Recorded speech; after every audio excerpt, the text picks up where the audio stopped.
Contents जो 10 पड़ाव हमने तय किए थे, उसमें से 2 पड़ाव 2 सीढ़ियों को पार कर लिया है।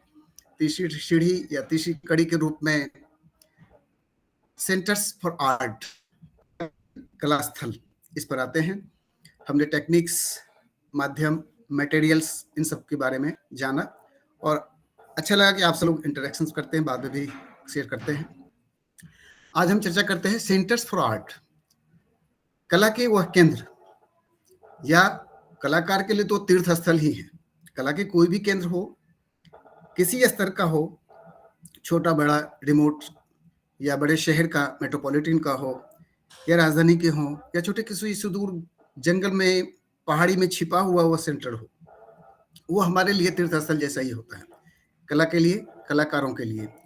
तो इस आर्ट सेंटर्स के अंतर्गत आज हम introduction to art galleries, other art centres, museums, libraries, art studio, artist and their importance for collections of data. Data collection में इनका सभी का महत्वपूर्ण रोल होता है। इवन किसी एक का भी बहुत बड़ा रोल है और इतने डायमेंशंस हमारे पास हैं, इनके बारे में यदि हम जाने और थोड़ा थोड़ा नॉलेज भी हमारे पास इकट्ठा हो जाए तो उसका उपयोग हम अपने रिसर्च में कर सकते हैं।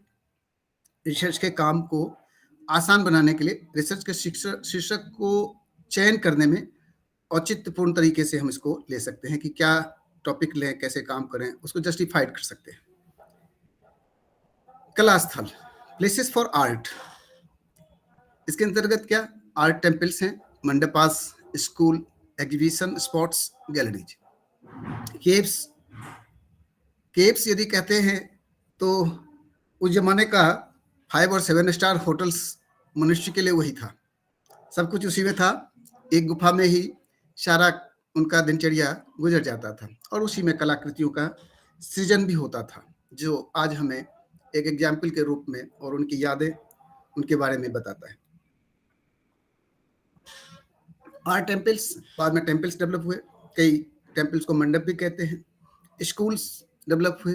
स्कूल का 2 अर्थ यहाँ पे निकलता है। एक तो स्कूल्स को हम लेते हैं पाठशाला, विद्यालय, वो विद्यालय जिस स्तर के भी हों, और एक शैली के रूप में भी हम लेते हैं। फिर एग्जीबिशन आर्ट और एग्जीबिशन बड़ा ही महत्वपूर्ण पार्ट है उसका आर्टिस्ट के लिए, और एग्जीबिशन किसी स्तर का हो, छोटा बड़ा, उसमें पार्टिसिपेशन हम सभी चाहते हैं। फिर गैलरीज, माना कि गैलरीज का एक प्रोफेशन है, एक धंधा के रूप में आज एस्टेब्लिश्ड है, किंतु उनका रोल इग्नोर नहीं किया जा सकता है। उसके इतने बड़े महत्वपूर्ण रोल्स हैं हमारे आर्ट फील्ड में। तो पूर्व में कला स्थल अथवा कला केंद्रों तथा स्थलों का गठन शासकीय आधार पर होता था। सामान्यतः इसके संस्थापन, पोषण और संचालन की व्यवस्था भी राजा या शासक वर्गों के पास ही होता था, जिसमें उन्हीं की इच्छा अनुरूप कलाकृतियों का सृजन और प्रदर्शन भी किया जाता था। जो प्राचीन काल की बात करते हैं तो अधिकांशतः कला केंद्र या कला स्थल इसी रूप में होता था कि शासक जो चाहता था, राजा की इच्छा होती थी तो वो इन चीजों को बनाता था, और जो स्वयं बनाएगा ऐसे स्थलों को, उनमें उसका ही प्रभुत्व रहेगा, उसकी इच्छा ही वहां चलेगी, अर्थात कलाकार वहां स्वतंत्र रूप से कार्य नहीं कर सकता। कलाकारों के लिए भी थोड़ा बंधन रहता है, क्योंकि किसी और के यहाँ किसी और की इच्छा अनुसार हमें काम करना पड़ता है और उन्हीं के अनुरूप उन्हीं के प्रदर्शन पर डिपेंड करता था। चित्रशाला और रंगमहल इसके उदाहरण रहे हैं। चित्रशाला जहाँ चित्र निर्माण कार्य होता हो, जहाँ चित्रों का संग्रह होता हो, जहाँ चित्र प्रदर्शित होते हो, ये चित्रशाला है। कभी कभी प्रतियोगिताएं भी वहाँ होती हैं। और रंगमहल भी उतना ही महत्वपूर्ण है जितना चित्रशाला, क्योंकि हम नाट्य शास्त्र से ही आगे की पर्सपेक्टिव या कलर या कॉम्बिनेशंस, इमेज या उपमा के बारे में अध्ययन करते हैं। तो रंग महल भी हमारे लिए महत्वपूर्ण है, जहाँ रंगमंच का कार्यक्रम होता था, ऑडिटोरियम कह सकते हैं आज के युग में। इसके उदाहरण रहे हैं। आज के बदलती हुई परिस्थिति में शासन वर्गों के साथ ही अन्य निजी आर्ट सोसाइटी द्वारा कला केंद्रों के गठन का भी प्रचलन है। आज आवश्यक नहीं कि सरकारी तौर पर ही कला केंद्र हो, निजी तौर पर भी बहुत सारे कला केंद्र हैं, जैसे सोसाइटीज हैं, और वो सोसाइटी अपनी गैलरीज डेवलप कर लेती हैं। कुछ लोगों का ग्रुप ऐसा करता है, कुछ प्रोफेशनल्स ऐसा करते हैं, या जिनका आर्ट से कोई लेना देना नहीं है, केवल वो बाजार करते हैं इसका, उनके भी आर्ट गैलरीज बहुत हैं, और हम उनमें भी अपनी प्रदर्शित चित्रों को प्रदर्शित करने के लिए लंबी लाइन लगाते हैं, जिसका मुख्य लक्ष्य कला व कलाकार का संरक्षण तथा प्रोत्साहन है। किंतु इन सब के साथ ही जो इसका मूल उद्देश्य होता है, मेन जो इसका लक्ष्य है, वह कला और कलाकार दोनों को प्रोत्साहन ही है, साथ ही उसका संरक्षण भी है। इसमें दो पैसे वो कमा लेते हों, ये संभव है। An art centers or art centers each distinct from an art gallery and art museums. An art center is a functional community set with a spirit remembered to encourage practice and to provide facilities such as theater space, gallery space, venues for musical performance, workshop areas, educational facilities, and equipments. ये पश्चिम की अवधारणा है, और कमोबेश ये सारी चीज़ें यहाँ भी लागू होती हैं कि एक आर्ट गैलरीज या आर्ट प्लेसेस से या आर्ट सेंटर से इन अपेक्षाओं की पूर्ति होनी चाहिए। किंतु जो हिस्टोरिकल सेंटर्स हैं, उनसे ये चीज़ें नहीं मिल सकती, लेकिन उनसे इनसे कई गुना चीज़ें मिलती हैं जो हमें सीखने को, जो हमें इतिहास के बारे में बताता है, जो हमें कलाकारों के डेवलपमेंट, उसके प्रैक्टिसेस के बारे में चर्चा करता है। तो ये दोनों में अंतर हो सकता है, किंतु ये सारी चीजें कलाकार के लिए, कला के लिए चाहिए। गैलरी स्पेस वहाँ पर होनी चाहिए, वेन्यू जो जहाँ म्यूजिकल परफॉर्मेंस भी हो, वर्कशॉप्स एरिया हो जहाँ काम कर सके, एजुकेशनल फैसिलिटीज भी, कुछ लिटरेचर्स भी हो, पढ़ाने की या शिक्षण प्रशिक्षण की संस्थान व्यवस्था भी वहाँ हो, और इक्विपमेंट्स, टूल्स एंड इक्विपमेंट्स भी वहाँ हो, ऐसी अपेक्षा की जाती है। In the United States, art centres are generally either establishment geared toward exposing, generating, and making accessible art making to arts interested individuals, or buildings that rent primarily to artists, galleries, or companies involved in art making. America में इस तरीके से होती है कि galleries और art making ये सारे मिलकर के पूरा एक व्यवसाय या एक प्रोफेशन के रूप में ही वहाँ इसको देखा जाता है, और स्वाभाविक भी है, आज के युग में सभी कुछ प्रोफेशन से जुड़ा हुआ है, तो चित्र और कलाकृतियां क्यों नहीं।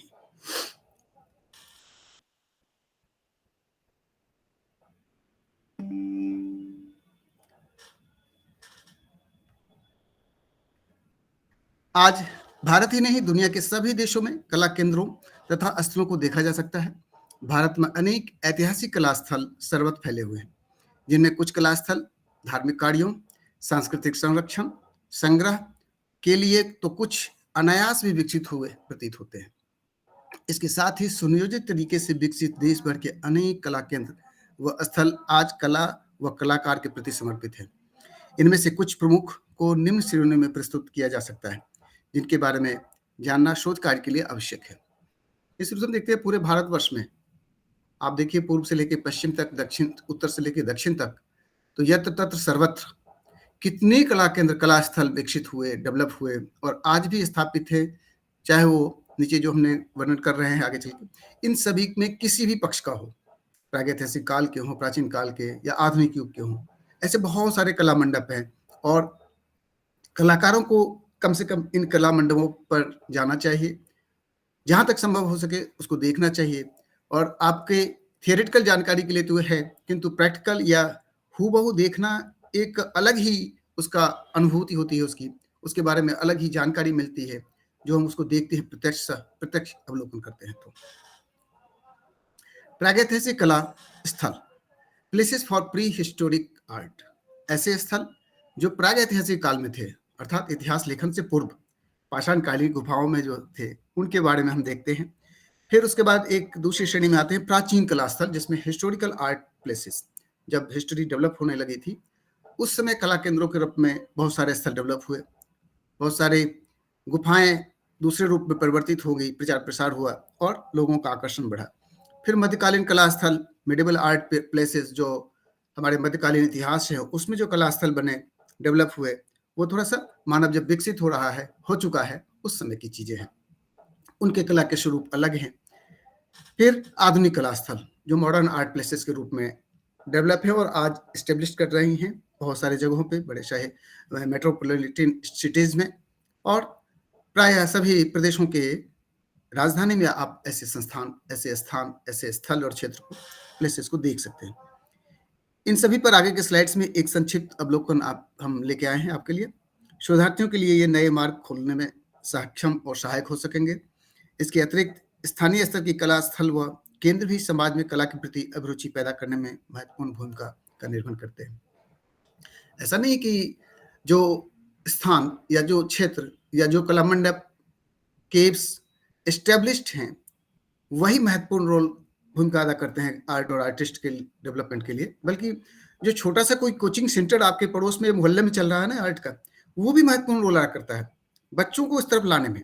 वो बच्चे बहुत सारी चीजें और सीखते हैं। आजकल हम सभी जानते हैं एनसीईआरटी की सिलेबस में, सीबीएसई बोर्ड में या दूसरे अच्छे बड़े स्कूल्स में, इवन शासकीय विद्यालयों में भी कला की शिक्षा एक अनिवार्य अंग है। पहले भी हमारे वैदिक काल से ही कला, साहित्य, संगीत सब एक साथ अध्ययन कराए जाते थे। सभी उसमें विद्वान, वो युद्ध कौशल भी सीखते थे और कला भी सीखते थे, गायन भी सीखते थे। हमने कलाम साहब जैसा कोई वैज्ञानिक नहीं देखा होगा, न सुना होगा। उनका गायन और कला के प्रति समर्पण हम सभी जानते हैं। Art instructions help children with the development of motor skill, language skill, decision making, risk taking and inventiveness, अर्थात वो आविष्कार के प्रति भी उनका आकर्षण बढ़ता है। Visual arts teach learners about colours, layout, perspectives and balance, all techniques that are necessary in presentation, visual or digital of academic work. ये छोटे छोटे कलाकारों को ऐसे छोटे छोटे कला संस्थान या कोचिंग सेंटर्स कह सकते हैं, हॉबी सेंटर्स कह सकते हैं, जहाँ बच्चे जाते हैं सीखने के लिए, वो इन सारी चीज़ों को प्रोवाइड करते हैं, बच्चों में डेवलप करते हैं, उनके स्किल के प्रति उनका डेवलपमेंट होता है, वो डिसीजन मेकिंग बनते हैं। ये चित्र यदि बिगड़ गया तो कैसे इसको ठीक करना है, ये वो समझते हैं, रिस्क ले सकते हैं और एक आविष्कार करने के प्रति उनका आकर्षण या दिलचस्पी बढ़ सकती है। उस सृजनशीलता से बहुत सारी चीजें डेवलप होती हैं। तो यह एक आवश्यक अंग है कि छोटे स्तर के भी कला स्थल इम्पोर्टेंट रोल हमारे समाज में स्थापित करते हैं। प्रागैतिहासिक कला स्थल, places for pre historic art, हम कुछ चुनिंदा जगहों को यहाँ पे चर्चा करें, बहुत संक्षिप्त में करेंगे क्योंकि ये बहुत बड़ा एरिया है और सिलेबस भी काफी विस्तार है, किंतु संक्षिप्त रूप में मुझे लगता है जितना मैंने संयोजित किया वो आप सभी को आकर्षक और ज्ञानवर्धक लगेगा। छोटी छोटी भी जानकारी आपके पास इसके बाद भी रहेगी, अभी तो हम लोग चर्चा कर ही रहे हैं, तो अच्छा ज्ञानवर्धन और जानकारी हमारे पास कलेक्ट हो सकेगी। प्रागैतिहासिक कला के नमूने भारत के साथ संपूर्ण विश्व में बिखरे पड़े हैं, जो हमें आदि मानव के विकास की कहानियों को व्यक्त करते हैं। मैं भारत की बात नहीं कर रहा हूँ, संपूर्ण विश्व में आप देखें, आपने पढ़ा होगा फोंडिगांव, अल्टामिरा, लॉस कास्क आदि गुफाओं के बारे में। आदि मानव द्वारा बिना किसी अपेक्षा के अनगर हाथों से शैलाश्रयों तथा गुफाओं में सृजित चित्र उनके दिनचर्या का क्रमिक विकास की कहानी को व्यक्त करने में समर्थ है। उनकी दिनचर्या और उनके क्रमिक कैसे क्रमशः मानव सभ्यता डेवलप हुई, इन सब विकास यात्रा को यदि किसी ने अपने में सहेज कर रखा है तो वह आदि मानवों के अनगर हाथों से शैलाश्रयों अर्थात शैल, पत्थरों के आश्रय जो थे, पत्थरों से बने आश्रय अर्थात गुफा, उनमें सहेज के रखा हुआ है। उनके पास कैमराज नहीं थे, उनके पास पेन ड्राइव और सीडी व्यवस्था नहीं थी, वो इन चित्रों में सहेज कर रखते थे। वो चित्र हमें आज बताते हैं उनके बारे में।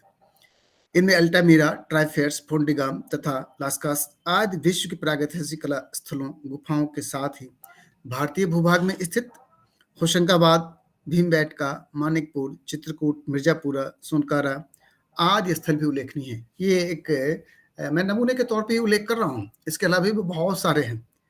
एक एक क्लास अकेले कम पड़ेगी इस पे, मैं ये बताऊं। प्रागैतिहासिक काल की बात ही करें तो एक स्थल पे ही एक क्लास हो सकती है। हम यदि भीमबेटका की बात करें तो अकेली क्लास हो सकती है, किंतु हम थोड़ा सा ब्रीफ नॉलेज इसमें ले रहे हैं ताकि हमारे रिसर्च में सहयोगी हो सके। निश्चित रूप से ये कला स्थल तत्कालीन मानव सभ्यता के विकास की कहानी को व्यक्त करते हैं और आज भी निरंतर इनमें शोध व अन्वेषण की संभावनाएं भी देखी जाती है। आज भी के तात्पर्य यहाँ पे कि इसमें बहुत सारे शोध होते रहे हैं, हुए भी हैं। अजंता में कई, मुझे लगता नहीं कि 50 से कम पीएचडी हुई होगी, किंतु आज भी उसमें कुछ नई चीज को ढूंढने को मिल जाती है और हम फिर से नया तरीके से उसको देखने की कोशिश करते हैं, नई तरीके से समाज में उसको अपने रिसर्च के माध्यम से परोसने का, उसे दिखने का, दिखाने का प्रयास करते हैं। कला साधक एवं अध्येताओं के लिए ये गुफा रूपी कला किसी तीर्थ स्थल से कमतर नहीं है। इन स्थलों के भ्रमण तथा कलाकृतियों के प्रत्यक्ष अवलोकन से ज्ञान एवं जानकारियों का नया मार्ग प्रशस्त हो सकता है। नमूने के रूप में इनमें से कुछ पर संक्षिप्त प्रकाश डाला जा रहा है। बहुत अत्यल्प ही हमने लिया है यहाँ पे, जो कि समय सीमा के अंतर्गत। पचमढ़ी, आप लोगों ने पचमढ़ी का नाम सुना होगा, अधिकांश लोगों ने सुना होगा। एक हिल स्टेशन है और मई जून के महीने में बड़ा ही आनंददायी स्थल होता है। आजकल तो शहरों के, बड़े शहरों के पास वाले वहाँ वर्कशॉप, सेमिनार, कॉन्फ्रेंसेज भी वहीं आयोजित कर लेते हैं ऐसे स्थलों पर। किंतु हम में से बहुत कम ही लोग जा पाए होंगे। जो ना जा पाए हों तो टॉपिक ऐसा सेलेक्ट करें तो जरूर उन स्थलों को विजिट करें, क्योंकि मैं कई बार ऐसा देखता हूँ कि जो पीएचडी टॉपिक तो ले रखा है स्टूडेंट्स ने पर्टिकुलर प्लेस का, किंतु उस प्लेस पर वो गए नहीं और थीसिस भी अवार्ड हो जाती है। तो थीसिस अवार्ड होना एक अलग प्रक्रिया है, अलग व्यवस्था है, और उस पे जाना, उसका अनुभव लेना एक अलग व्यवस्था है। तो इसको हमको ध्यान देना चाहिए। पचमढ़ी भारत के हृदय स्थली मध्य प्रदेश के सतपुरा वनों के मध्य में बसा पहाड़ों और जंगलों से आच्छादित प्रागैतिहासिक कालीन स्थलों में से एक है। ये बड़ा ही रमणीक जगह है। सतपुड़ा के घने जंगल, उमड़ते अनमने जंगल, नींद में डूबे हुए से, ये कुछ आपने कहानी, कविताएं सुनी हुई, बड़ी अच्छी कविता है। तो वो घना जंगल सतपुड़ा के, उसमें पहाड़ों के मध्य, ये पहाड़ों की गुफाओं में पचमढ़ी स्थल स्थापित है, जहाँ पे कई गुफाएं हैं। यहाँ अनेक गुफाओं में प्रागैतिक शैल चित्रों का भंडार देखा जा सकता है। ये जो मेरे लेफ्ट साइड ये देख रहे हैं, तो ये छतों पे आप देखें तो चित्रकारी होती है।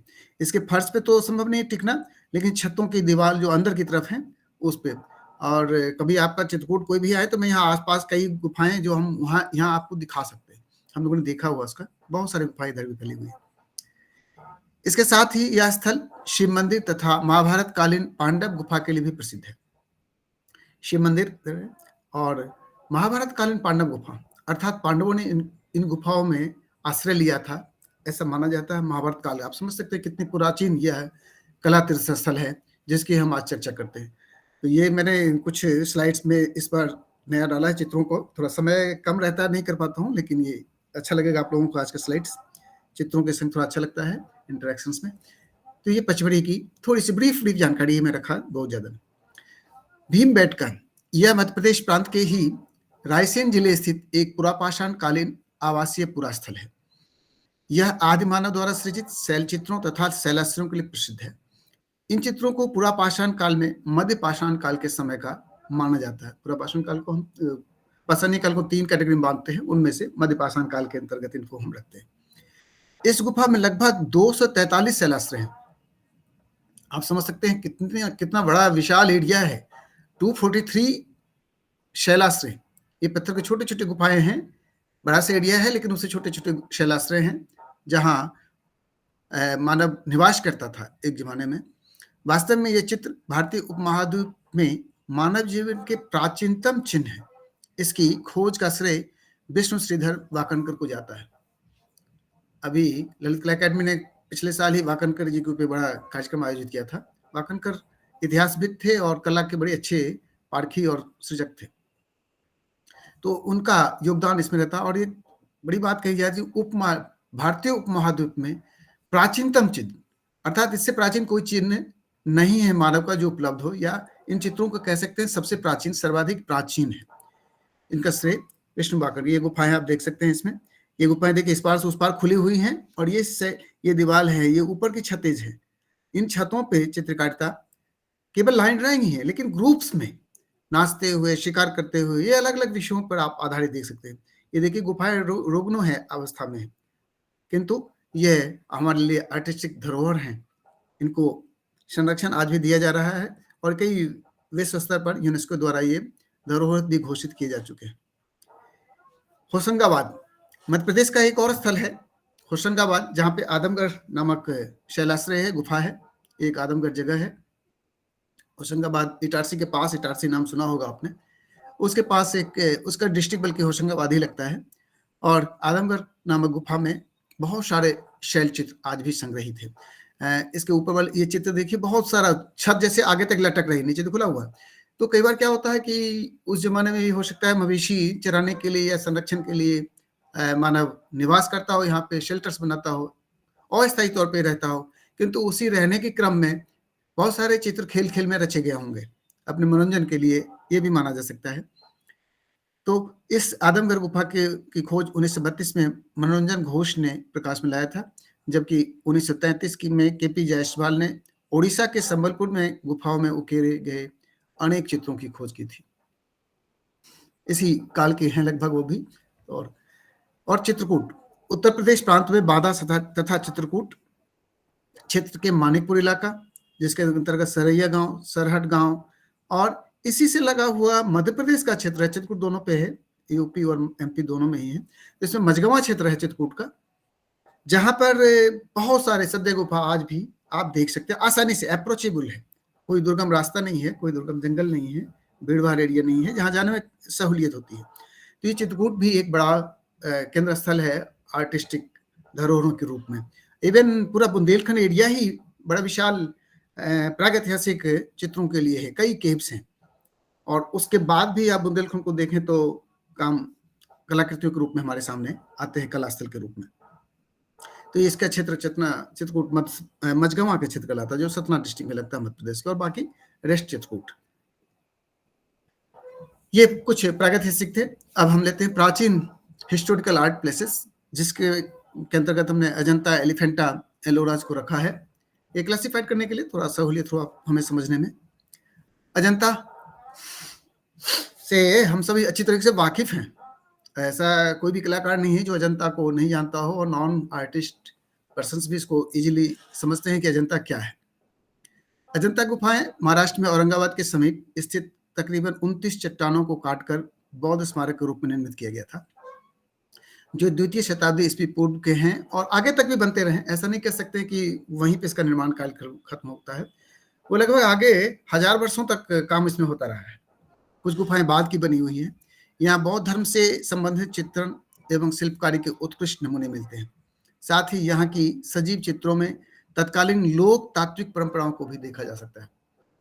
ये मूलतः बौद्ध, ये सारी पहाड़ियां जो ऊपर ऊपर शेडोज जैसे दिख रही हैं, ये सारी गुफाएं हैं। ये बड़ा ही अच्छा लगता है, और आजकल तो बड़ी सुविधाजनक है जाने में। हाँ, अंदर में थोड़ी सी लाइट जलाने का प्रतिबंध रहता है, लेकिन डे आवर में आप जाएं तो बड़ा ही अच्छा लगता है देखने में। आप अंदर भी रोशनी जाती है।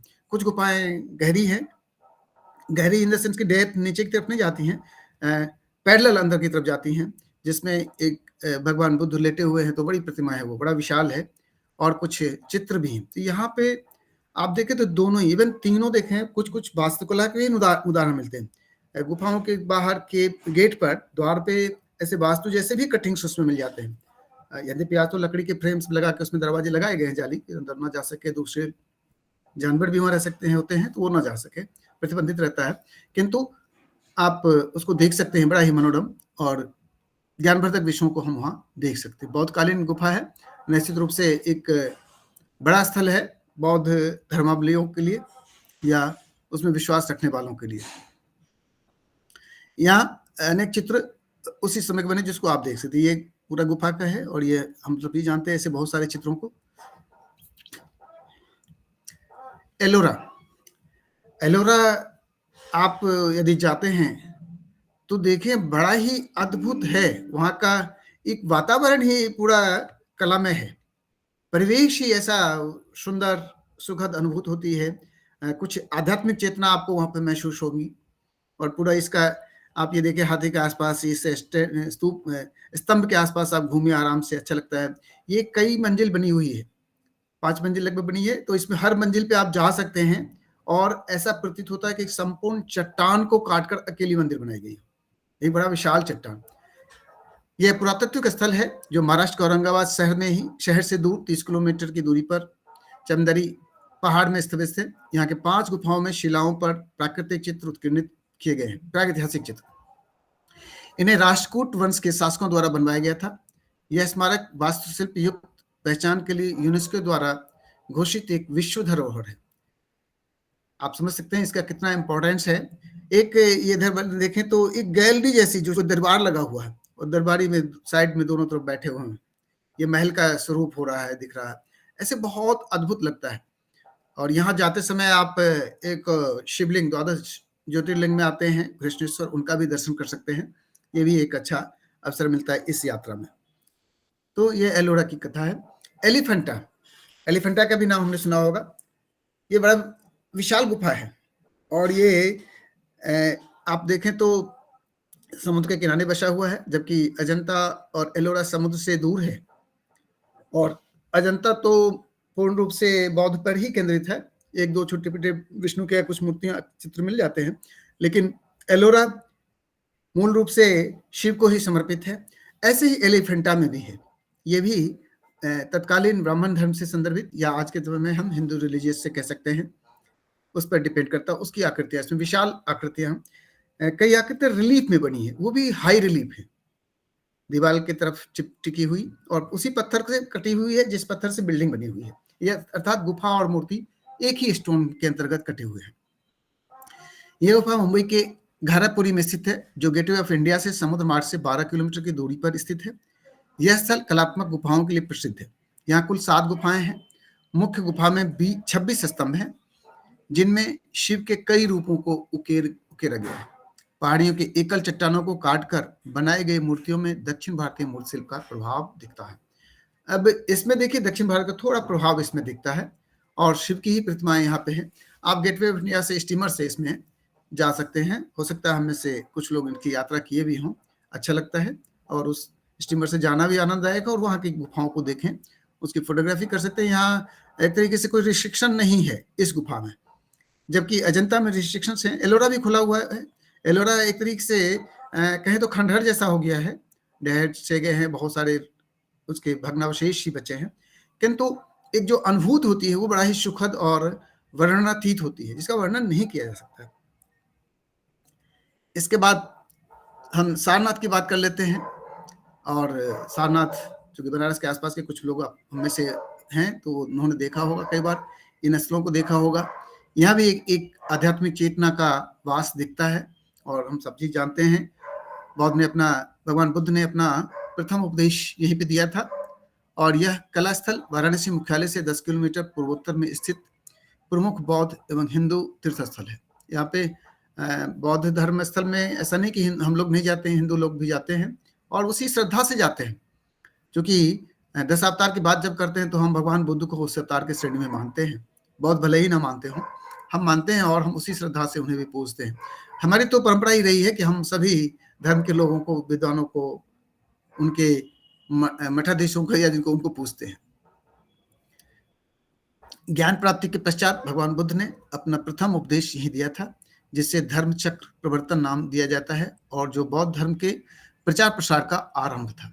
लगभग 1700 वर्षों तक यह बौद्ध धर्म के शिक्षा तथा प्रचार का केंद्र रहा है।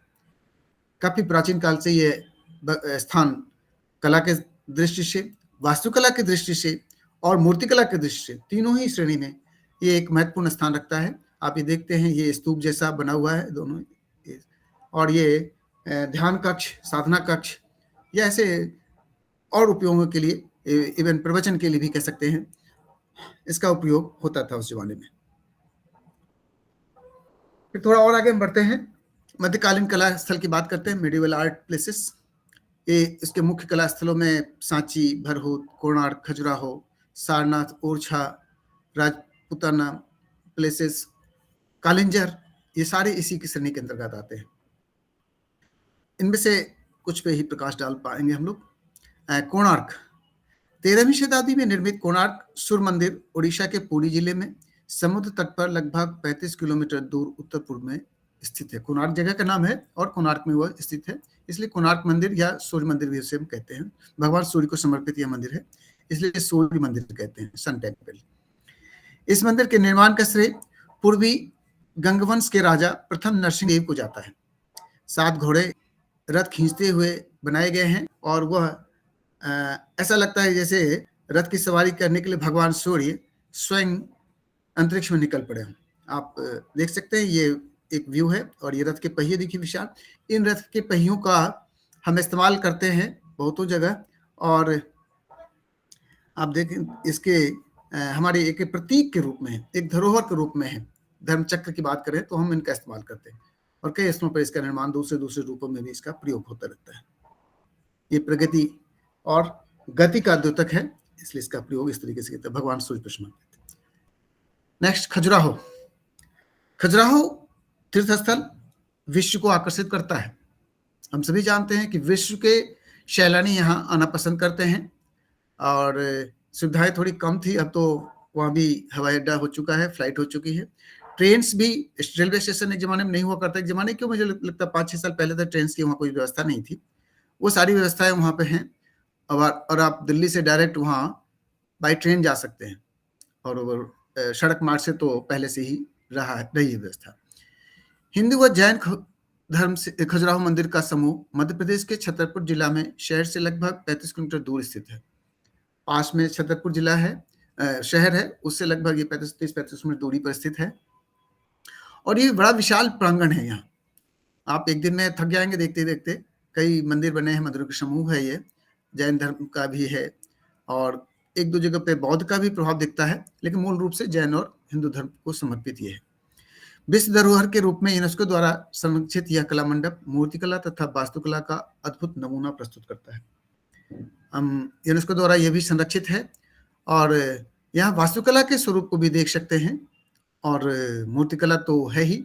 चित्रों का समावेश थोड़ा कमतर है। जैन मंदिर में यदि आप जाते हैं तो वहाँ चित्र थोड़ा सा दिख जाते हैं, मूर्तियों पे वो भी कलर किए गए हैं, या कुछ अत्यल्प मात्रा में, किंतु मूर्ति शिल्प इसकी बड़ी ही आकर्षक है, और बड़ी डीप कार्विंग की गई है। रिलीफ है अधिकांश मूर्तियां, किंतु रिलीफ में भी डीप कार्विंग।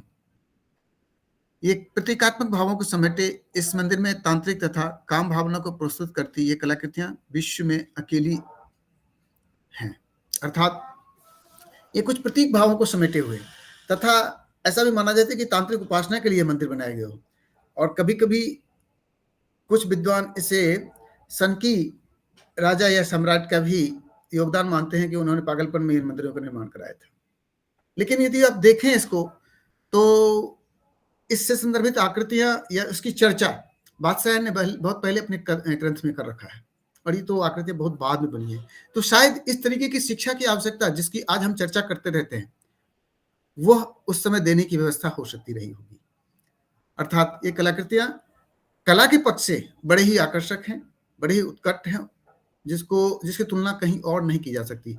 इतनी विशाल संख्या में ऐसी कलाकृतियां पूरे विश्व में कहीं आपको नहीं देखने को मिलेगी। तो ये खजुराहो मध्य प्रदेश का ही एक स्थल है। ओरछा भी यद्यपि झांसी में आता है, बुंदेलखंड में आता है, लेकिन डिस्ट्रिक्ट इसका मध्य प्रदेश लगता है। हम लोग झांसी पहुंच जाते हैं, ओरछा मान लेते हैं कि ओरछा इसी में है।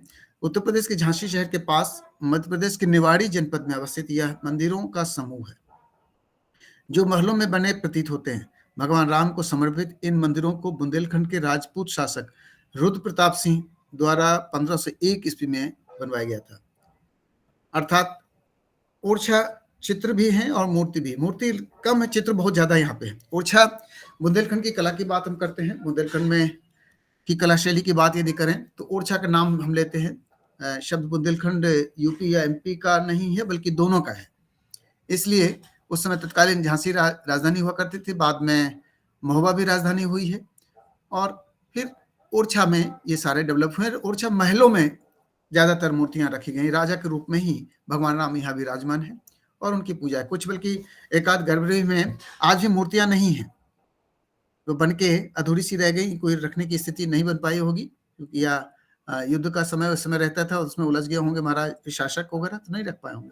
लेकिन ओरछा भी एक अच्छा स्थल है तीर्थ के लिए। दतिया में भी है इससे मिलता जुलता आकृतियां, चित्र शैली, बल्कि दतिया और ओरछा शैली की चर्चा हम करते हैं भारतीय कला इतिहास में, तो एक अलग से उसका अध्ययन ही सामने आता है, दतिया ओरछा की कला। उसके बाद हम पहुंचते हैं आधुनिक कला स्थल।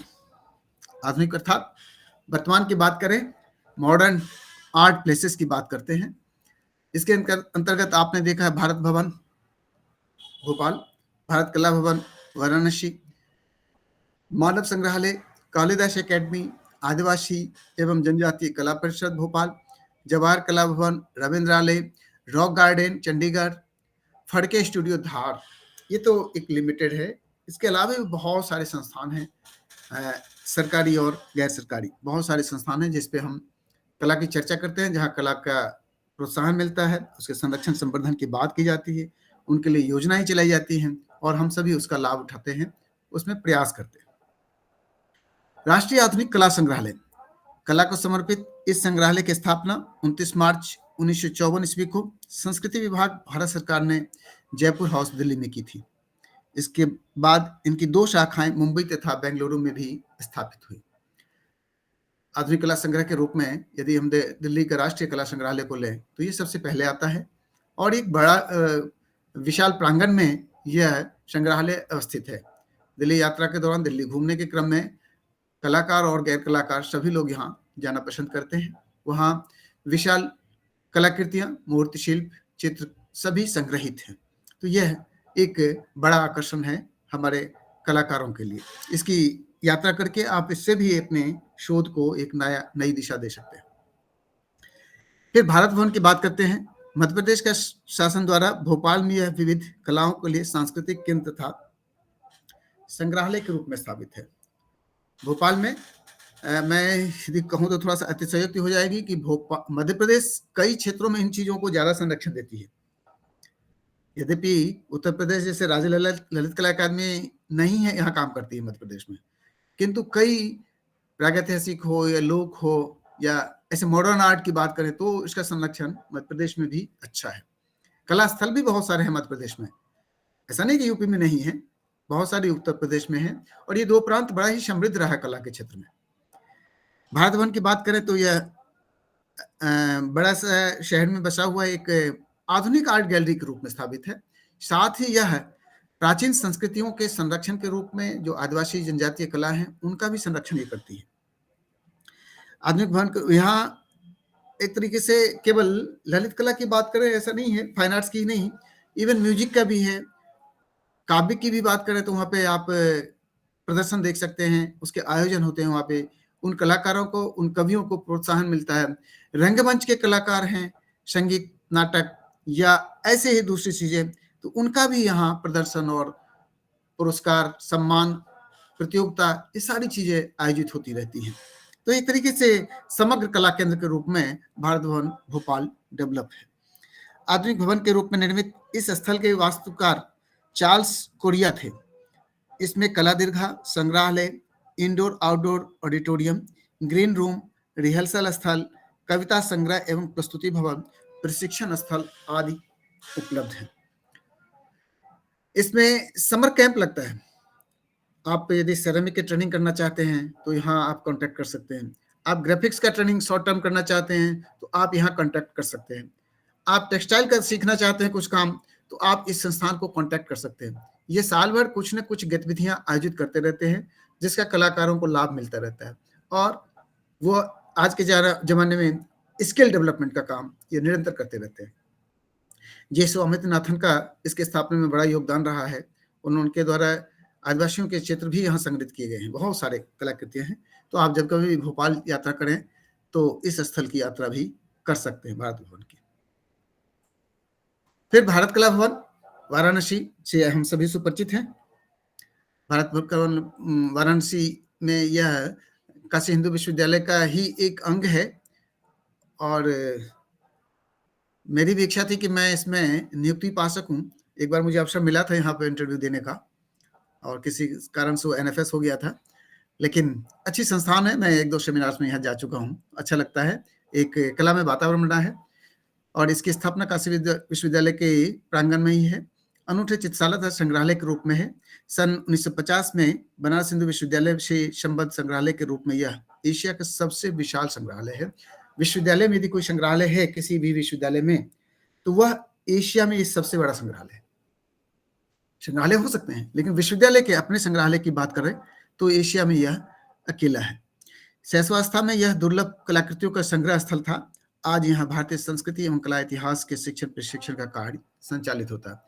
यहाँ से बहुत सारे शिक्षण कार्य चलते हैं, प्रशिक्षण कार्य चलते रहते हैं। शॉर्ट टर्म कोर्स भी है, लॉन्ग टर्म कोर्स भी है और डिग्री भी है।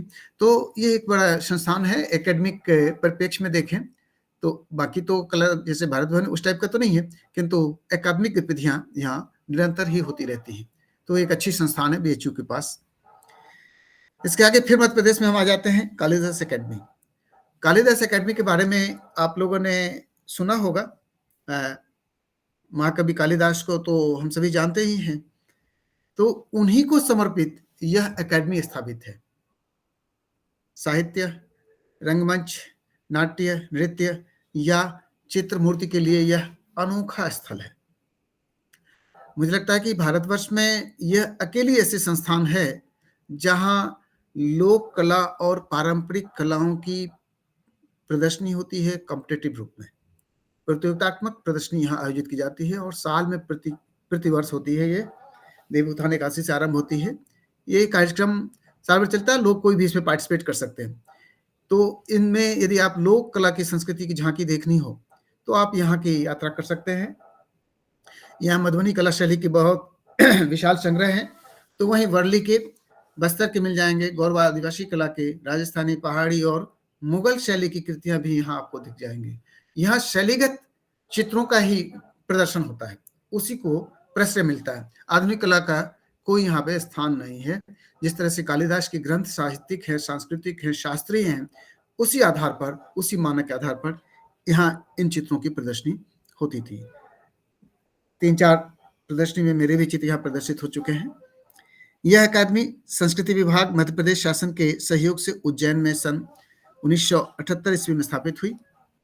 महाकवि कालिदास के नाम पर बनी यह अकादमी में शास्त्रीय साहित्य, शास्त्रीय रंगमंच एवं विभिन्न पारंपरिक तथा लोक कला के गहन अध्ययन, शोध, अनुशीलन, प्रदर्शन तथा प्रकाशन एवं प्रयोग के सक्रिय केंद्र के रूप में कार्य करता है।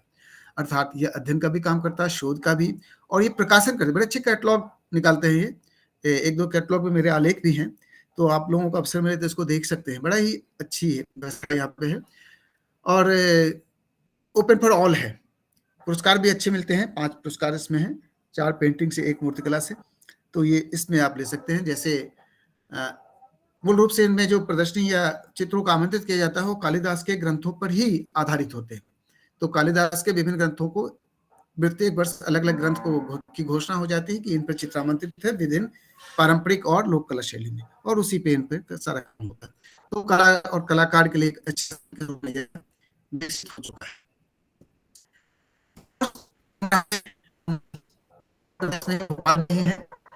ये मानव संग्रहालय है। इंदिरा गांधी राष्ट्रीय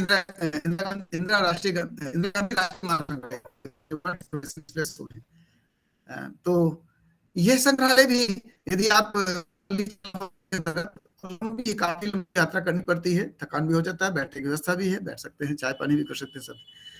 यहाँ भोपाल स्थित इस मानव विज्ञान संग्रहालय में इसका विशेष उद्देश्य भारत के विशेष संदर्भ में मानव तथा संस्कृति के विकास के इतिहास को प्रदर्शित करना, कैसे मानव ने डेवलप किया उसको दिखाने का प्रयास किया हुआ। ओपन म्यूजियम टाइप का एक तरीके से ये है। लगभग 200 एकड़ भूभाग में फैला है यह, और पारंपरिक एवं प्रागैतिहासिक कला के 32 चित्र शैलास्त्र भी इसके अंतर्गत है। बहुत बड़ा एरिया है। एक विशाल ओपन म्यूजियम या ओपन संग्रहालय के रूप में हम इसे मान सकते हैं। खास करके मध्य प्रदेश के आदिवासी जनजातियों की बहुत सारे चीजों को यहाँ रखा गया है। टेराकोटा वहां पर देखें तो हम और आप उस टेराकोटा के आधे होते हैं। इतने ऊंचे ऊंचे विशाल टेराकोटा बने हुए हैं, बड़े बड़े घोड़े या बड़े बड़े मानव आकृतियां बनी हुई है। 12-12 फीट की आकृतियां आपको वहां पे टेराकोटा में दिख जाएंगे, जो बड़ा ही अनोखा कार्य है। आप उसको देख के दंग रह सकते हैं। ये कला स्थल भी हमारे लिए, हमारे रिसर्च के लिए भी उपयोगी हो सकते हैं। फिर मध्य प्रदेश में एक आदिवासी लोक कला परिषद भी है, क्योंकि मध्य प्रदेश क्षेत्र में आदिवासियों की संख्या बहुत ज्यादा है और इसलिए उनकी एक अलग ही कला परिषद बनी हुई है। भोपाल में स्थित इस आदिवासी लोक कला तथा लोक संस्कृति को समर्पित यह कला परिषद आज भी बहुत सारी गतिविधियों को अंजाम देती है। चित्रों का कलेक्शन, प्रोत्साहन, कलाकारों को प्रोत्साहन और लिपिबद्ध कर प्रकाशित करना, ये एक बड़ा कार्य है। इनकी चौमासा त्रैमासिक पत्रिका निकलती है, चौमासा करके, उसमें लोक कला और संस्कृति के बारे में आलेख रहते हैं। उसे देख करके आपको इसके बारे में ज्ञानवर्धन हो सकता है। 1980 में स्थापित इस परिषद कलाओं के संवर्धन, प्रोत्साहन एवं सम्मान हेतु जनजातीय तथा लोक कला अकादमी के रूप में स्थापित किया गया था। यह 1980 में स्थापित हुआ है, बहुत प्राचीन नहीं है, लेकिन इसका क्षेत्र रूपंकर अर्थात चित्राड़ी से है और मंचन कला से इनको हम प्रोत्साहित करने का यह करता है। यह मध्य प्रदेश के जनजातीय कलाओं के साथ ही अन्य प्रदेशों की लोक कला यथा मधुबनी, कलमकारी, पटुआ, पट्टचित्र, वर्ली आदि के साथ अन्य सांस्कृतिक परंपराओं का भी संरक्षण करता है। एक बहुत बड़ा कार्य है। ये कहेंगे कि मध्य प्रदेश में बना तो केवल मध्य प्रदेश को समर्पित है, ऐसा नहीं है। इसका क्षेत्र जो है वो पूरा भारतवर्ष है। कुछ चीजें रिसर्च के समय मुझे मधुबनी पेंटिंग से रिलेटेड चाहिए थी, तो मुझे यहाँ मिला, मधुबनी में नहीं मिलकर लिपिबद्ध में यहाँ मिली। तो ये बड़ी अच्छी बात है कि ये संग्रह करते हैं, चाहे साउथ की कलाकृतियां हो, उनका भी संग्रह आपको यहाँ के ग्रंथों में मिल जाएगा, श्रद्धेय चित्र में भी मिल जाएंगे या शिल्प में भी मिल सकते हैं। तो हमें इनका भी यात्रा करना चाहिए अवसर मिलने पर, और अपने विषयों को इस अनुरूप ढालने का प्रयास करना चाहिए। अब हम आते हैं आर्ट स्कूल्स, कला विद्यालय। एक बहुत बड़ी संस्थान या प्लेस आर्ट स्कूल हमारा है। कला विद्यालय, महाविद्यालय या विश्वविद्यालय, आज तो हमारे देश में कला के ही कुछ विश्वविद्यालय हैं। आप लोगों ने सुना होगा इंदिरा कला संगीत विश्वविद्यालय खैरागढ़, राजनांदगांव रायपुर के पास है और यह छत्तीसगढ़ में है। और दूसरा अपने पास ग्वालियर में है, मानसी तोमर कला एवं संगीत विश्वविद्यालय। ये कला को ही समर्पित है। कुछ आपके लखनऊ में भातखंडे विश्वविद्यालय भी है, लेकिन वो एक परफॉर्मिंग आर्ट्स या म्यूजिक के लिए ही है, किंतु यहाँ म्यूजिक और ललित कलाएं, फाइन आर्ट्स या चित्र मूर्ति का भी अध्ययन होता है। तो थोड़ा सा हम आते हैं कला विद्यालयों के ऊपर, उनकी चर्चा, उनके कब कैसे प्रदर्शन, कैसे क्या होता रहा उस पर। आरंभिक कार्य में मानव विकास के साथ जब थोड़ा डेवलप हो गया, मानव बैठने लगा, पढ़ने लिखने लगा और कुछ उदर पूर्ति, भोजन वस्त्र आवास की पूर्ति होने के उपरांत कला की तरफ लोगों का ध्यान जाता है, और ऐसा ही होता है। परवर्ती काल में कला का दरबारी रूप भी मूलतः कला में शासकीय अभिरुचि का परिचायक ही रहा है, क्योंकि दरबारी कलाकार, दरबारी लोग हुआ करते थे, तो शासकीय अभिरुचि ही वहां होती थी। अर्थात कोई न कोई शासक, चाहे वो राजा के रूप में रहा हो या आज की सरकार के रूप में, उसकी अभिरुचि रही ही है, तभी कला या कलाकार डेवलप हुआ है, बढ़ पाए। कई राजा महाराजाओं ने अपने दरबार के रत्नों में कलाकार को भी स्थान दिया है और उनके माध्यम से अपने कला विचारों को प्रसारित किया है। कुछ ने तो स्वयं भी इसे सीखा और चित्रों को रचा है। जहांगीर कला में रुचि रखने वाले ऐसे ही मुगल सम्राट थे। राजस्थानी और पहाड़ी शैली में कई राजाओं का उल्लेख कला सृजन के संदर्भ में सामने आता है। परतंत्र भारत में कला में अंग्रेजी शिक्षा पद्धति का इस बात का प्रमाण है कि इसकी शिक्षा की उस समय भी आवश्यकता थी। सन 1857 ईस्वी के विद्रोह को सफलतापूर्वक कुचलने के बाद ब्रिटिश साम्राज्य भारत में और मजबूत हो गया। सन 1850 से 1880 की अवधि भारतीय कला शिक्षा जगत में महत्वपूर्ण अवधि माना जा सकता है। यद्यपि कला शिक्षा की आरंभिक स्थिति अंग्रेजी परंपरा पर आधारित थी, तथापि बाद में इन्हीं कुछ कला संस्थानों में कई भारतीय कला मनीषियों ने अपने कला विचारों को प्रसारित किया और लंदन की रॉयल अकेडमी ऑफ आर्ट्स की अवधारणाओं पर उन दिनों जिन कला संस्थानों की स्थापना ही हुई, उनमें से कुछ कला स्थल आज भी हमारे सामने हैं। आज उसका स्वरूप, उसके विधान जरूर बदल गए हैं, लेकिन स्थापना उसी समय हुई थी, इसी फॉर्मेट पर हुई थी। कुछ कला विद्यालयों के बारे में ब्रीफ में हम प्रकाश डालने की कोशिश कर रहे हैं। जैसे मद्रास कला महाविद्यालय आप देखें तो डॉक्टर अलेक्जेंडर हंटर द्वारा 1850 ईस्वी में स्थापित यह कला विद्यालय 1884 ईस्वी में हीवी हेबेल इसके प्रधानाचार्य बने। ईवी हेबेल बाद में स्थापित हुई अलेक्जेंडर हंटर के द्वारा, फिर ईवी हेबेल इसके प्राचार्य बनते हैं। बाद में डीपी राय चौधरी आदि कला मनीषियों ने इसे पल्लवित पोषित किया। दक्षिण भारतीय और पाश्चात्य कला का समन्वय इसकी पहचान है। यदि हम मद्रास कला की बात करें तो आज वो चेन्नई है, लेकिन कला विद्यालय का नाम मद्रासी था। तो यहाँ पे दक्षिण और पश्चिमी जो कला तकनीक, कला विषय, स्टाइल, शैली थी, उनका समन्वय इस महाविद्यालय में आज भी देखने को मिलता है। कलकत्ता कला महाविद्यालय सन 1854 ईस्वी में स्थापित हुई थी इस विद्यालय में 1896 ईस्वी में ईबी हेबल प्राचार्य के रूप में आए थे। ईबी हेबल मद्रास कला महाविद्यालय से फिर कोलकाता उन्हें बुला लिया गया था और फिर 1898 ईस्वी में अवनी बाबू को यहाँ आमंत्रित किया गया, जो बाद में 1905 ईस्वी से 1915 ईस्वी तक इसके प्राचार्य भी रहे। अवनी बाबू का कला के क्षेत्र में बहुत बड़ा योगदान रहा। अवनी बाबू अर्थात अवनीनाथ टैगोर, जिन्हें कला ग्रुप के रूप में जाना जाता है, अर्थात एक कला गुरु थे। एक जो उनमें सीखने और सिखाने की तरीका थी, उन्होंने कई चीजों को लिपिबद्ध किया, उन्होंने साहित्यों में भी सृजन किया है और कला के तकनीकों को, सिद्धांतों को थियरी रूप में देना, ये उनकी योग्यता थी और उन्हें हम याद करते हैं इन्हीं कारणों से। यहाँ दक्षिण व बंगाली कला के साथ पूर्वी एशियन कला का प्रभाव रहा, जिससे भारतीय कला को एक नई दिशा मिली। हम सभी जानते हैं कि कलकत्ता राजधानी थी अंग्रेजों के जमाने में, तो ईबी हेबल चूंकि दक्षिण से आए थे तो उसका प्रभाव यहाँ तो था ही, किंतु लोकल बंगाली व्यवस्था वहाँ थी, उसका भी था। सांस्कृतिक राजधानी के भी कला को, कलकत्ता को जाना जाता है। भले ही कमर्शियल रूप में आज मुंबई हमारे सामने है, लेकिन संस्कृति और संस्कार कलकत्ता में, बंगाल में ज्यादा पाया गया। तो इसलिए हम देखते हैं कि वहाँ पर पूर्वी एशिया के पूर्वी राष्ट्रों से जापानी आए, जैसे हमने बंगाली स्कूल की बात करते हैं तो यहाँ से डेवलप होती है, उनके समन्वयन से, पूर्वी और भारतीय कला के समन्वयन से। इसलिए इस कला महाविद्यालय का एक इतिहास है और प्रशंसनीय है, आकर्षक है। फिर बम्बई कला महाविद्यालय, जैसे हम आज मुंबई के नाम से जानते हैं और बल्कि जे स्कूल ऑफ आर्ट्स के नाम से जानते हैं, इसी नाम से विख्यात है यह।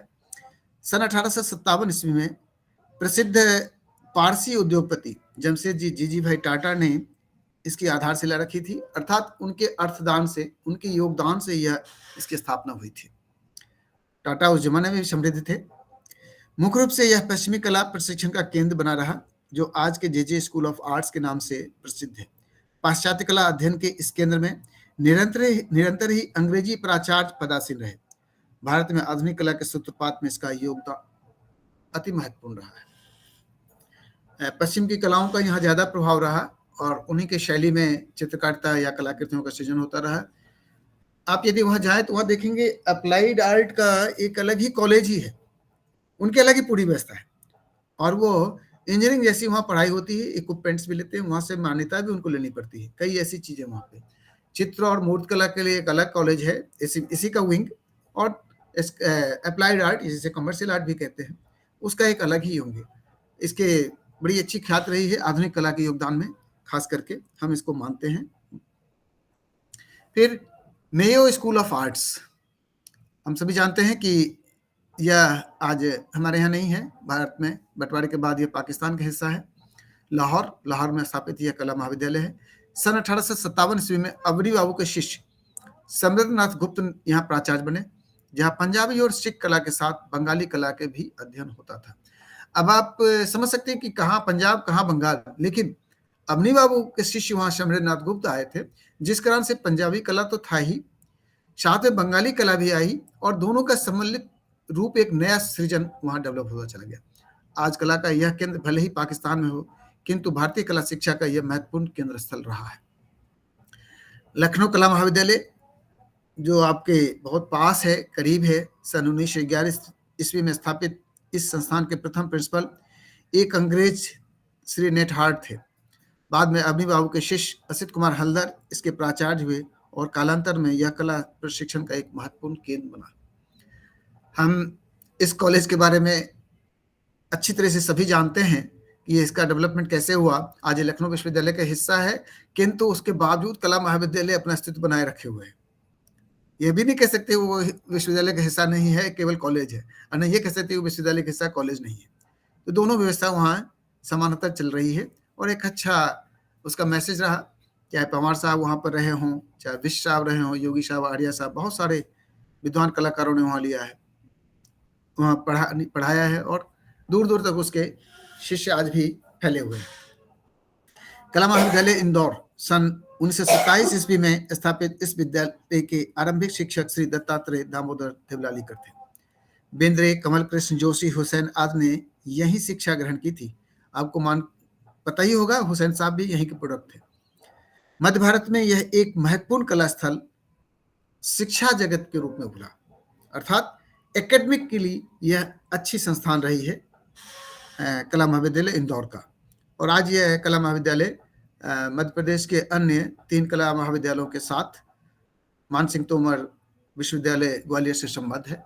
यहाँ के कलाकार केवल विजुअल में नहीं, परफॉर्मिंग आर्ट्स में भी काफ़ी ख्याति अर्जित करते रहते हैं इंदौर। और कलाकार जहाँ भी होता है साफ सुथरा, अच्छी व्यवस्था, स्वच्छता होती ही है। तो आप सफाई की अवार्ड देख रहे हैं, हर साल ये इंदौर जीत रहा है कई वर्षों से। तो ये अच्छी एक स्थल है, उसको प्रश्रय मिलता है यहाँ पे। अब थोड़े से पश्चिम की तरफ चलते हैं। ज्यादा तो बोर तो नहीं हो रहे आप लोग? आवाज आ रही है आप लोगों को? नहीं सर, नो सर। हाँ, आ रही ना, मैं ऐसा तो नहीं हो गया कि चलिए तो चलते हैं पश्चिम की ओर। पाश्चात्य दुनिया में भी कला की शिक्षा के लिए कई आर्ट स्कूल ने प्रसिद्धि पाई है और कला शिक्षण प्रशिक्षण को महत्व दिया गया है। बल्कि यूं कहें कि प्राचीन काल को छोड़ दें तो बाद में हमने भी कला महाविद्यालय पश्चिम से ही ली है, जो अभी चर्चा ही कर रहे थे। सब पश्चिमी या ब्रिटिश संसाधनों पर ही आधारित थे, उन्हीं के अनुरूप चलती थी। भारतीय कला में जहां धर्म और अध्यात्म को महत्व मिला, वहीं पश्चिमी कला में वैज्ञानिक तथ्यों को समाहित करते हुए यथार्थवाद को प्रश्रय दिया गया। परिणाम स्वरूप कला में पुनर्जागरण का जन्म हुआ। कला शिक्षण प्रशिक्षण के लिए पाश्चात्य केंद्रों के रूप में निम्न संस्थान महत्वपूर्ण रहे हैं, जिसने विश्व प्रसिद्ध श्रेष्ठ कलाकारों को जन्म दिया है। पश्चिम की कला हम सभी जानते हैं वैज्ञानिकता पर आधारित है, यथार्थ पर आधारित है, आध्यात्मिकता से उसका लेना देना नहीं रहता है, किंतु वैज्ञानिक तत्व लाना, अन्वेषण करना, शोध करना, ये वहाँ महत्वपूर्ण रहा है। जैसे साइनेज स्कूल की बात करते हैं तो रेनेसां पीरियड के ही डिच्यू, उसके बाद लॉरेंजेटी, ऐसे कलाकार वहाँ से बने, जो डिच्यू तो पूर्व प्राथमिक रेनेसां के कलाकार थे। अम्ब्रियन स्कूल, साइनेरेली, रफेल, फ्रेंचिसी, जिनकी कम आयु होने के बावजूद उनकी कलाकृतियों को 3 श्रेणियों में बांटते हैं, अम्ब्रियन स्कूल, रोमन स्कूल और फ्लोरेंटाइन स्कूल। इतने बड़े कलाकार थे, बहुत छोटे अल्प आयु के थे। फिर रोमन स्कूल, कैविलियो, फोर्ली, माइकलएंजेलो, रफेल। माइकलएंजेलो ने यहाँ अध्ययन किया था, शिक्षा ली थी, रफेल भी यहाँ से शिक्षा लिए थे और यहाँ काम किया था। फिर वेनेशियन स्कूल, वेनिस की वेलानी ब्रदर्स, जॉर्जिया, टिशिया, टिंटोरेत्तो। टिशिया को हम सभी जानते हैं कि जॉर्जिया भी हैं, जॉर्जन। ये टिशिया रियलिस्टिक कार्ड के लिए बड़ी अच्छी जाने जाते हैं। उनकी कैनवास पर आकृति ऐसे होती थी, यदि छू दे तो उठ खड़ी होगी। इस 3D इफेक्ट का, इस साइंटिफिक आधार पर उनकी कलाकृतियां बनती हुई देखी गई हैं। इन सभी स्कूलों ने पाश्चात्य पुनर्जागरण में अपना महत्वपूर्ण योगदान दिया और कला को अभूतपूर्व ऊंचाइयां प्रदान की। पश्चिमी जगत में तो गुरुओं की महत्ता को व्यक्त करते हुए कई वादों ने जन्म लिया, जो इस बात का द्योतक है कि कला में अभ्यास और मार्गदर्शन हेतु गुरुओं की आवश्यकता निरंतर बनी रहती है। अर्थात यह क्षेत्रीय जैसा है, जिसमें आज भी गुरु और शिष्य की परंपरा कुछ हद तक दिखती है। संगीत और ललित कला में, संगीत में आज भी बहुत ज्यादा है, ललित कला में थोड़ी कम हुआ है। हमने इन तरह के कलाकारों के बारे में, ऐसे स्कूल्स के बारे में पढ़े होंगे पश्चिमी कला के अंतर्गत। तो ये कुछ कला स्कूल्स या कला के बारे में थे। अब हम आते हैं गैलरीज, आर्ट गैलरीज, कला दीर्घाएं। कला दीर्घा का एक भवन है जहां कलाकृतियों को प्रदर्शित करने की सभी सुविधाएं उपलब्ध रहती हैं। इन भवनों में चित्र, मूर्ति आदि कलाकृतियों की एक निश्चित अवधि के लिए प्रदर्शन की व्यवस्था की जाती है। गैलरी टेम्पररी होती है, जिसमें आकृतियों, चित्रों, कलाकृतियों की प्रदर्शित होती है और फिर दूसरी आ जाती है, बदलती रहती है, जिनका जिस हिसाब से व्यवस्था होता है। इनमें कुछ शासकीय तो कुछ निजी व्यवस्था से संचालित होते हैं। वर्तमान समय में यह कलाकारों तथा कला अनुरागियों के लिए महत्वपूर्ण स्थल के रूप में विकसित हो चुका है। देश के हजारों कला दीर्घाओं में से कुछ अखिल भारतीय स्तर की कला दीर्घाएं हैं, तो कुछ प्रांतीय स्तर के और कुछ नितांत लोकल स्तर के, स्थानीय स्तर के।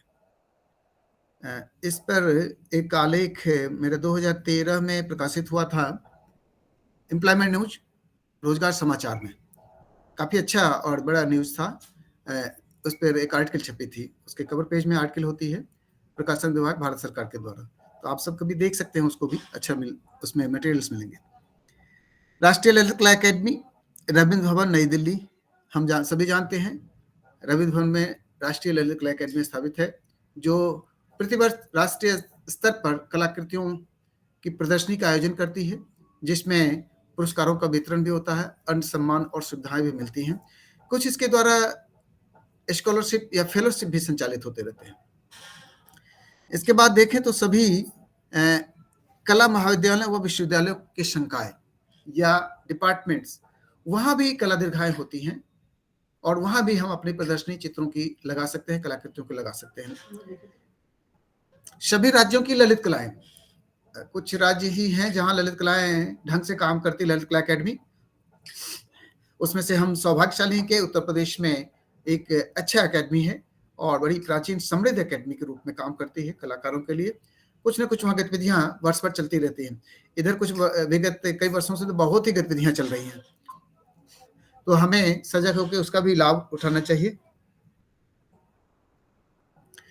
इसके बाद सभी क्षेत्रीय राष्ट्रीय ललित कला केंद्र, आपने राष्ट्रीय ललित कला केंद्र के नाम सुने होंगे, और लखनऊ में भी आपका एक राष्ट्रीय ललित क्षेत्रीय कार्यालय, क्षेत्रीय संस्थान है, और ऐसे मात्र भारत में 4 ही हैं, और वो भी एक चीज़ों के लिए एक गैलरी वहाँ प्रोवाइड करती है। आप वहाँ भी अपने चित्रों को प्रदर्शित कर सकते हैं। हैबिटेट सेंटर दिल्ली का है, वहाँ भी कलाकृतियाँ प्रदर्शित की जाती हैं। राष्ट्रीय कालिदास अकेडमी, जिसकी अभी मैं चर्चा कर रहा था। जहांगीर कला दीर्घा, MJ road, Mumbai. Jahangir art gallery बहुत ही फेमस आर्ट गैलरी है, और बड़ी मुश्किल से 3-4 साल बाद वहाँ पे लोगों के अवसर मिलते हैं अपने चित्रों को प्रदर्शित करने का। त्रिवेणी कला दीर्घा दिल्ली, आप जानते ही हैं। कुमार कला दीर्घा, Sundar Nagar, Nai Delhi. Juneja art gallery, Bhareda art gallery, इसके अपारा आर्ट गैलरीज बेंगलोर, मद्रास। आया आर्ट गैलरी, चेन्नई। ये बहुत सारे आर्ट गैलरीज हैं जिसमें हम अपनी कृतियों को प्रदर्शित कर सकते हैं और प्रदर्शित होते हुए कृतियों को देख सकते हैं, समझ सकते हैं और उनसे नए मार्ग प्रशस्त कर सकते हैं। इसके साथ आप देखें तो national, regional, state, other level के अलावा NCGSTC काम करती है। आपके इलाहाबाद में एक north central zone culture centres हैं, और इसे ZCC के रूप में करें या नॉर्थ सेंट्रल, ये भी 4 क्षेत्रों में बटा हुआ है, और यहाँ भी कला की गतिविधियाँ, यहाँ भी गैलरी हैं जहाँ आप अपनी कलाकृतियों को प्रदर्शित करते हैं। CCRT एक संस्थान है दिल्ली में, सांस्कृतिक स्रोत संरक्षण केंद्र, जिसमें भी आप उसका लाभ ले सकते हैं। वहाँ चाइल्डहुड से स्कॉलरशिप प्राप्त होती है बच्चों को अप टू एज ऑफ 20, तो वहाँ के भी आप उसके बारे में जानना चाहिए, बच्चों को प्रोत्साहित कर सकते हैं वहाँ के स्कॉलरशिप के लिए। वो पेंटिंग, स्कल्पचर या दूसरे ट्रेडिशनल आर्ट्स में भी ले सकते हैं। इसके अलावा बहुत सारे और भी गैलरीज हैं, जैसे मेट्रो रेलवे स्वयं में एक गैलरीज है, स्टेशन भी हैं और रेलवेज भी। भारतीय रेल, देखिए कई ट्रेन में आप देखते हो पेंटिंग्स लगी होती हैं, वो भी एक गैलरीज का, चलती प्रति गैलरीज का काम करती हैं। फिर आप देखें एयरपोर्ट, आप रेलवे स्टेशन, आप यदि मधुबनी की बात करें तो पूरा मधुबनी पेंटिंग से ढका हुआ है, और शायद विशालतम चित्र श्रृंखला बनी हुई है वहां पे। ऐसे ही एरोप्लेन्स में देखें आप चित्र मिल जाएंगे। कई हवाई अड्डा आप देखें चित्रों से पटे हुए हैं, और आजकल तो ऐसे बहुत सारे ट्रेंड्स चल रहे हैं जहां ओपन में चित्रों को प्रदर्शित करने जाना।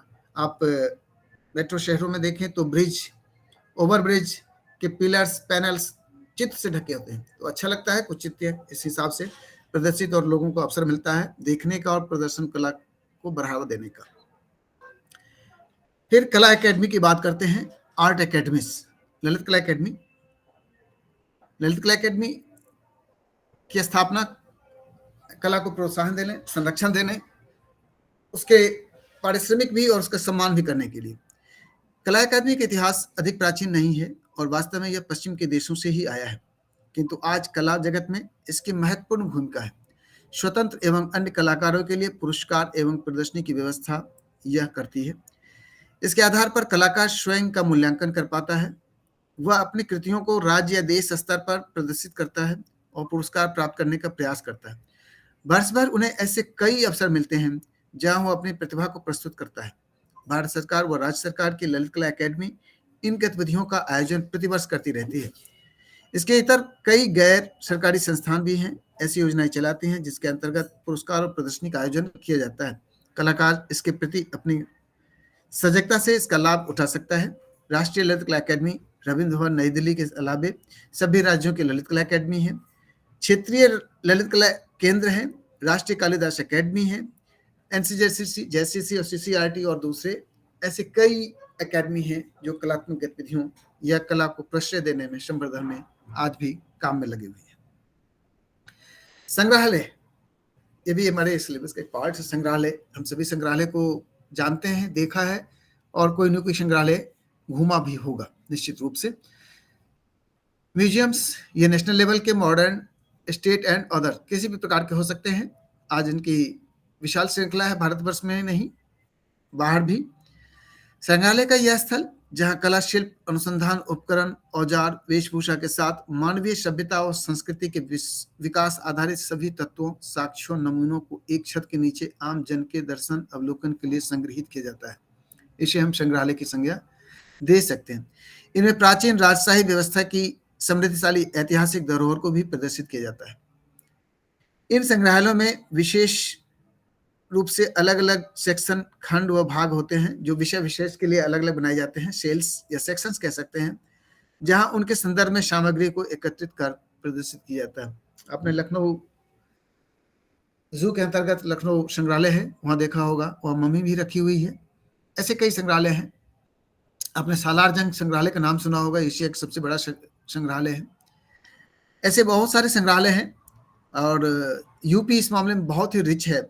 उनके सभी बड़े जनपदों में, जिला में, डिस्ट्रिक्ट में अच्छे संग्रहालय हैं। चाहे प्रयाग का इलाहाबाद में ही संग्रहालय हो, या बनारस में जो भी संग्रहालय हैं, या बुंदेलखंड का देखे झांसी में संग्रहालय, अल्मोड़ा अब तो उधर हो गया, नहीं तो वो भी है। ऐसे कई संग्रहालय हैं जहां आप जा सकते हैं, देख सकते हैं। मथुरा संग्रहालय है। भारत भर में राष्ट्रीय संग्रहालय नई दिल्ली के साथ अनेक प्रांतीय तथा जिला स्तर के संग्रहालय उपलब्ध हैं, जहां हम अपनी पारंपरिक ख्याति तथा विकास के धरोहरों के साथ विभिन्न स्थलों के से प्राप्त कलाकृतियों को भी देख सकते हैं। इनसे अपने ज्ञान की वृद्धि कर सकते हैं तथा अतीत के गौरव को समझ सकते हैं, जान सकते हैं। अर्थात कुछ ऐसी चीजें जो हम वहां नहीं जा सकते, तो उनकी कृतियों को यहाँ संग्रह कर लिया जाता है। जैसे कहीं किसी गुफा में बहुत सारे स्कल्पचर्स खराब हो रहे हैं, तो उन्हें संग्रहित करके एक जगह एकत्रित कर दिया जाए, और ऐसे ही संग्रहालय का काम भी है, वो इसको संरक्षण देने के लिए वहां ले आते हैं, और फिर उसकी प्रतिकृतियां बनकर के दूसरे संग्रहालयों में भी जाती है, जहां इसके बारे में जानकारी उन्हें भी मिल जाती है, वहां के लोगों को भी मिलती है। शोध कार्य में अन्य कला स्थलों की भांति इन संग्रहालयों का भी महत्वपूर्ण स्थान और भूमिका है। इसकी मदद से एक ओर जहां हम अपने शोध कार्य हेतु विषयों का चयन कर सकते हैं, वहीं दूसरी ओर शोध कार्य की संपन्नता में इनका सहयोग ले सकते हैं। ये दोनों ही पक्ष से हमारे लिए सहयोगी है कि इनका विजिट करना हमारे शोध शीर्षकों के चयन में, शोध कार्यों की पूर्णता के संदर्भ में, डेटा कलेक्शंस के संदर्भ में, या दूसरे रूपों में भी लाभकर है, हितकर है। कुछ उल्लेखनीय संग्रहालय: राष्ट्रीय संग्रहालय दिल्ली, कोलकाता एवं शिल्प संग्रहालय नई दिल्ली, लोक कला एवं शिल्प संग्रहालय, हैंडीक्राफ्ट म्यूजियम दिल्ली में बहुत ही बड़ा है, वहाँ पे मधुबनी भी, बस्तर भी और दूसरे कला वर्ली भी मिल जाएंगे। ऐसे कई चीजें वहाँ रखी हुई। सालार जंग संग्रहालय हैदराबाद, विश्वेश्वरैया टेक्निकल म्यूजियम मैसूर, कोलकाता संग्रहालय, साइंस एंड टेक्नोलॉजी संग्रहालय कोलकाता में है, लखनऊ संग्रहालय अन्य प्रांतों की राजधानी में के साथ अन्य स्थलों के संग्रहालय भी इनमें अपनी भूमिका निभान करते हैं। इन संग्रहालयों का हमको विजिट करते रहना चाहिए। शोध कार्य के संदर्भ में या शोध अध्येताओं के लिए पुस्तकालय का भी एक बड़ा रोल है। पुस्तकालय, लाइब्रेरीज, आज वेबसाइट के थ्रू हम अपने मोबाइल से ही किसी म्यूजियम को घूम सकते हैं, देख सकते हैं कलाकृतियों को, वैसे ही आप सारी पुस्तकों को अपने उस पे ज्ञान की चीजों को, जानकारियों को मोबाइल में ही एकत्र कर सकते हैं। किंतु पुस्तकालय का विजिट करना एक बड़ा ही अच्छा योग है, संयोग है यदि मिलता है तो, और उनसे जो ज्ञान मिलता है वो स्थायी रहता है। मोबाइल में कभी आप संग्रह नहीं कर पाए, फिर से डाउनलोड करना, ये करना। किताबें यदि आपके पास है तो आप उनमें कभी भी पलट के देख सकते हैं, वो संग्रह में रहता है, सॉलिड फॉर्म में रहता है। पुस्तकालय अर्थात पुस्तक भंडारण स्थल या वह व्यवस्था जहां से पाठकों को पाठ्य सामग्री अथवा आवश्यक अपेक्षित पुस्तकें आसानी से उपलब्ध हो सके।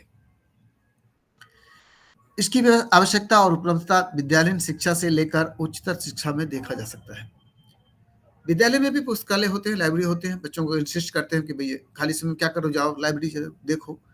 ऐसे उच्चतर किसी भी शोध कार्यों के लिए आपको पुस्तकालय जाना आवश्यक है। आपके ज्ञान में वृद्धि होगी और रेफरेंसेस मिलते हैं।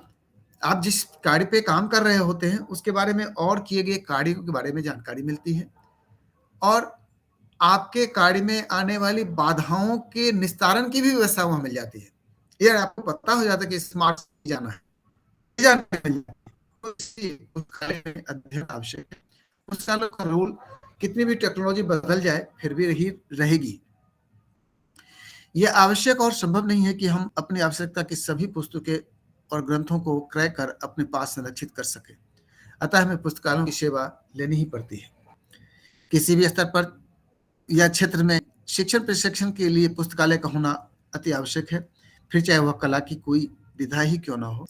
हम सभी नालंदा विश्वविद्यालय के पुस्तकालय के बारे में सुना और पढ़ा ही होगा कि जब उसमें आग लगी थी तो वह 2 वर्षों तक जलता रहा था। अर्थात इतना पुस्तकों का भंडार उस समय था। यद्यपि उसमें प्रिंटिंग प्रेस नहीं थे, मैन्युस्क्रिप्ट्स थे, हाथों से लिखी हुई किताबें थी, उनकी प्रतिकृतियां भी हाथों से ही लिखी जाती थी। कितना बड़ा कार्य और कितना कठिन दुष्कर कार्य था। तो आप उस इतिहास के देश में हैं जहां ऐसे गौरवशाली परंपरा रही है।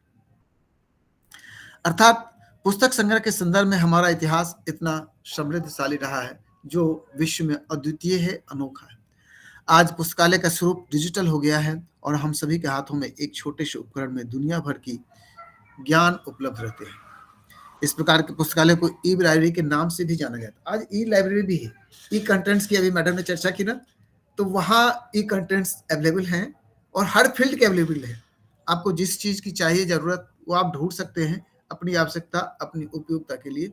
उस पर क्लिक करके उनसे ज्ञान ले सकते हैं। तथापि पुस्तकों के संग्रह के लिए रूप में पुस्तकालय की महत्ता कम नहीं हो सकती। पुस्तकालय के एक स्वरूप चल पुस्तकालय का भी है, जहाँ प्रचलित जो यहाँ प्रचलन नहीं है। पहले चल पुस्तकालय भी हुआ करती थी, पुस्तक वाहन के रूप में चल रहता था। यह पुस्तक एक वाहन से जाके वहां रही, फिर आगे चली जाती थी कुछ दिनों के लिए। ऐसे भी पुस्तकालय रहे हैं। आज भी साहित्य अकादमी अपनी किताबों को लेके जाती है, जहाँ कोई कार्यक्रम उनका होता है वहां प्रदर्शित करती है, बेचती है, 2 दिन 4 दिन रखती है, फिर चली जाती है, फिर कहीं और ले जाती है। ऐसी भी व्यवस्था भी रही है। तो वो एक चल पुस्तकालय के रूप में हम ले सकते हैं। लेकिन ई पुस्तकालय भी आजकल आवश्यक अंग है और अध्ययन के लिए उपलब्ध है, क्योंकि हम क्रय नहीं करना पड़ता पुस्तकों को, महंगे हम पे नहीं करते और अपने काम इससे चला लेते हैं। बल्कि यूजीसी भी उसको प्रश्रय देती है और हम सभी अपने डेवलपमेंट की बात करते हैं तो ई कंटेंट से या ई लाइब्रेरी की भी बात करते हैं और उसका रिपोर्ट भी देना पड़ता है, उसके संरक्षण संवर्धन की बात भी की जाती है। आज पुस्तकालय का स्वरूप ई लाइब्रेरी के बाद शोध कार्य के लिए, जानकारी तथा ज्ञान की प्राप्ति के लिए इसका महत्व और भी अधिक हो जाता है। शोधार्थी पुस्तकालय से अपने शोध विषय से संदर्भित ज्ञान को एकत्र कर अपना कार्य संपन्न करता है। जब हम 4 किताबें फैलाते हैं तो उससे जो हम कुछ भी निकालते हैं अपने लिए, अपने कार्य के लिए, वो एक अलग मौलिकता स्वरूप होती है। और नेट के लिए 4 विंडो खोलना थोड़ा कठिन होता है, पलट पलट के देखना। तो ये पुस्तकालय का रोल है, पुस्तक के जैसा रोल है उसी। एक और बड़ी कड़ी हमारे है कला स्टूडियो है। स्टूडियो का नाम तो हम सभी ने सुना है, जहाँ फोटोग्राफी हुआ करती है और उससे भी ज्यादा बड़ा स्टूडियो हो जहाँ फिल्म बनती है।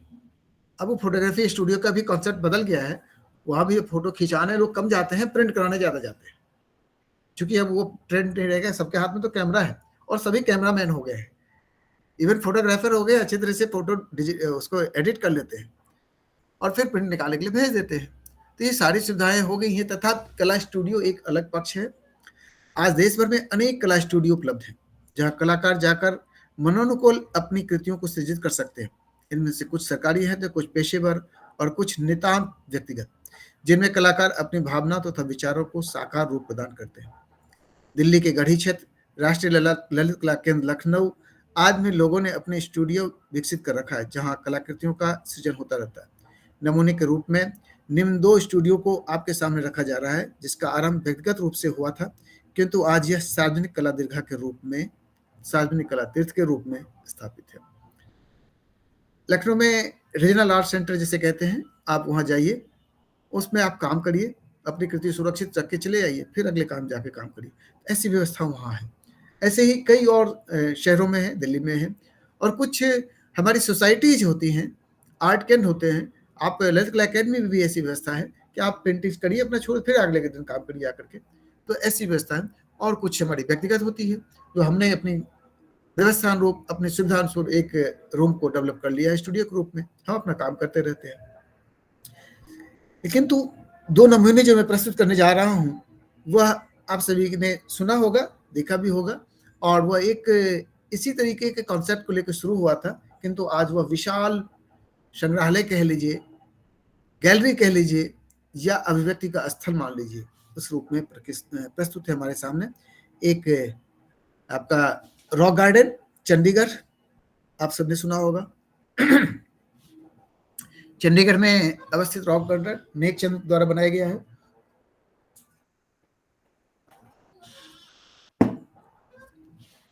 ये एक तरीके से ओपन संग्रहालय है, एक पार्क के रूप में भी कह सकते हैं।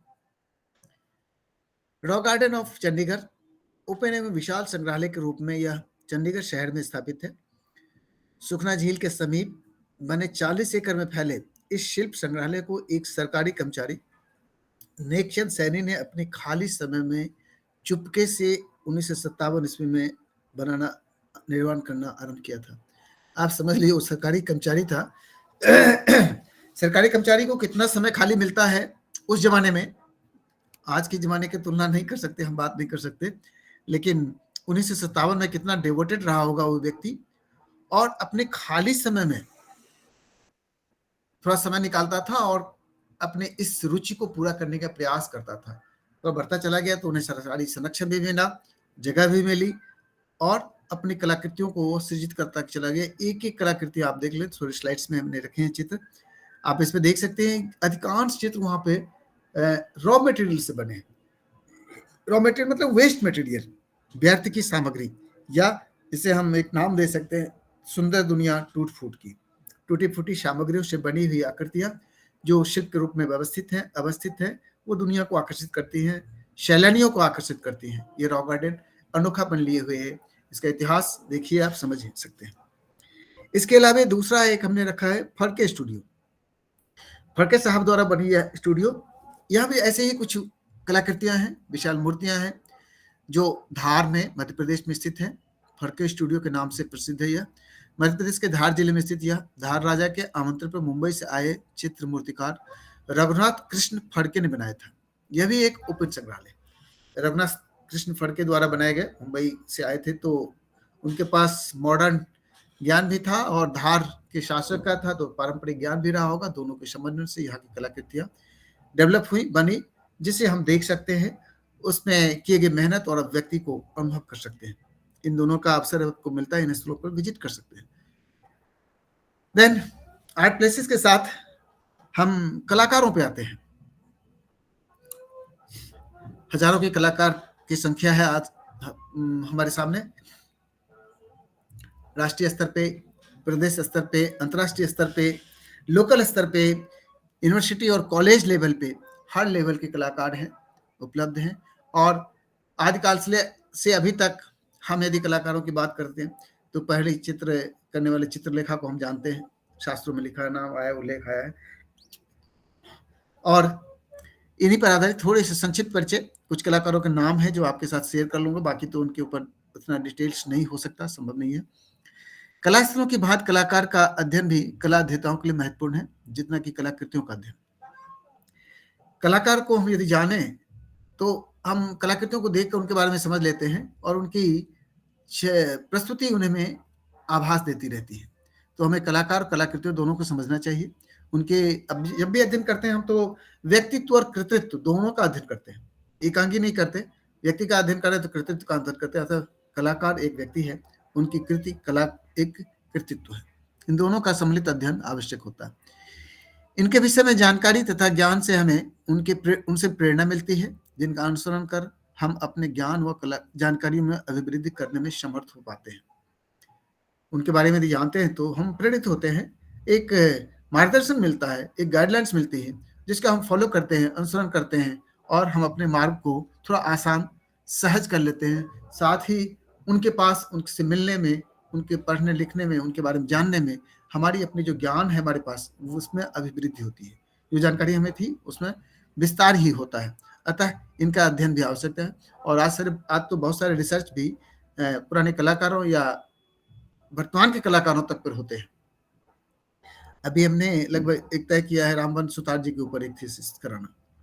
तो ऐसे ही बहुत सारे कलाकार लखनऊ आर्ट्स कॉलेज में हम करवा चुके हैं, आर्या साहब पे, श्रीखंडे साहब पे, इन पे थीसिस हो चुकी है। ऐसे बहुत सारे लोग हैं जिन पे काम किया जा सकता है।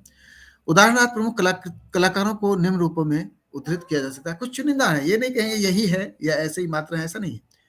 भारतीय कंपनी शैली की जब भी बात करते हैं हम तो राजा रवि कलाकार के रूप में सबसे पहले नाम आता है, जिनकी शैली वास्तव में भारतीय कला को विश्व स्तर पर ले गई, पश्चिम तो ले गई, विश्व स्तर पर ले गई थी।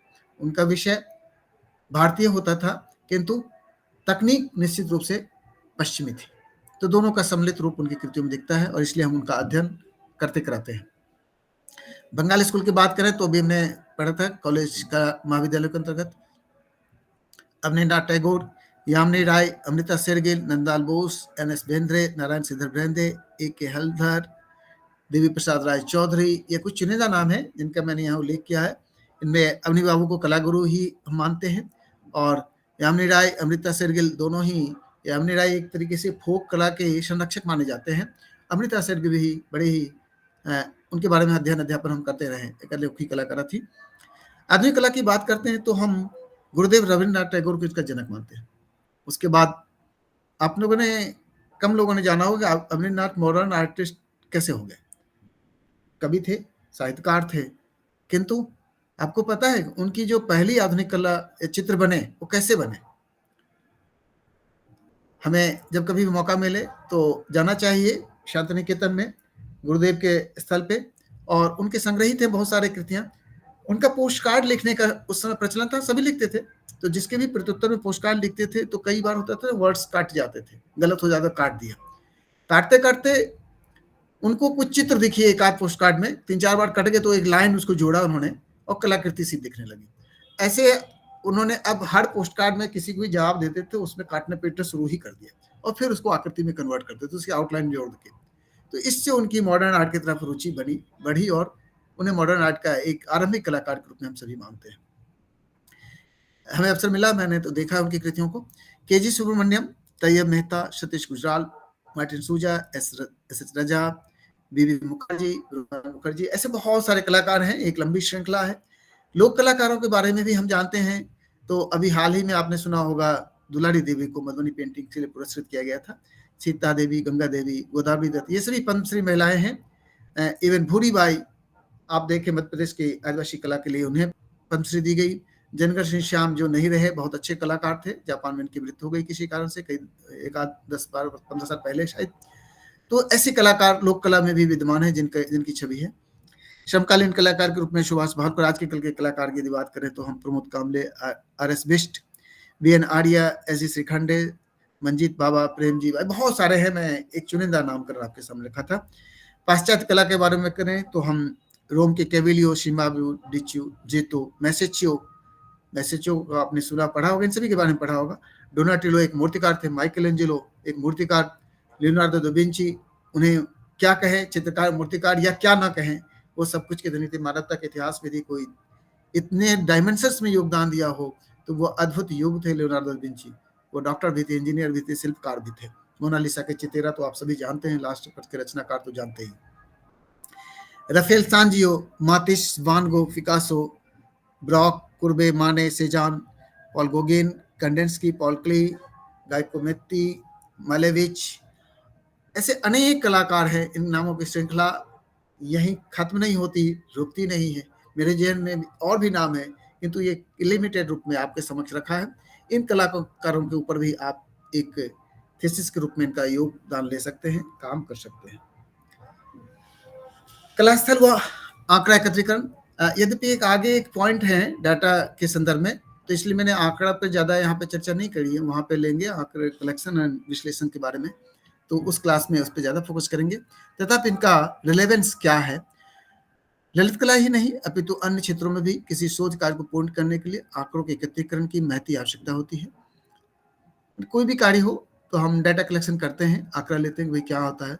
एक घर में छोटा सा कार्यक्रम ही होता है कि भाई तो कितने लोगों का भोजन होगा, आंकड़ा आ गया ना, कितने लोगों का, हाउ मच पर्सन्स, तो ये हम वहीं शुरू कर देते हैं, तो फिर उसी के अनुरूप हम सारी व्यवस्था जुटाते हैं। तो आंकड़ा है हर जगह उपयोग में। घर में खाना बनना है तो 5 लोगों का बनना है, ये भी हम आंकड़ा लेते हैं।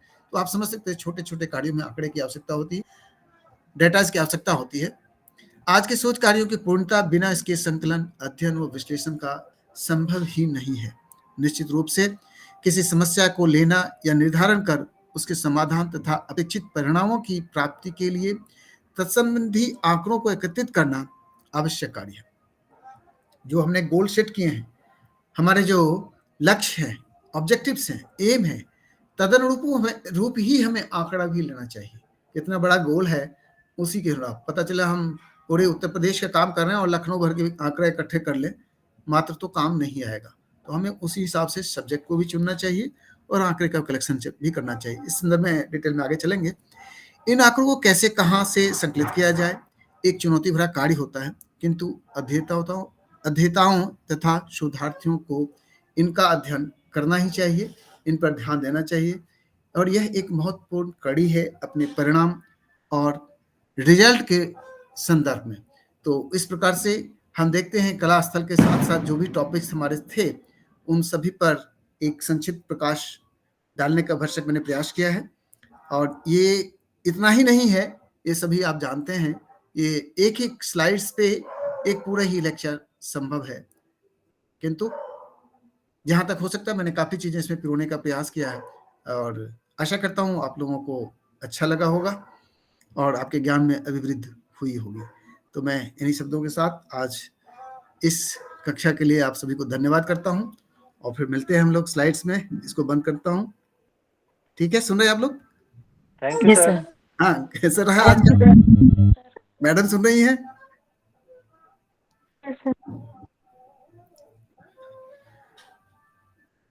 कुछ ठीक ठाक रहा? अच्छा लगा आप लोगों को? बहुत अच्छा। जी सर।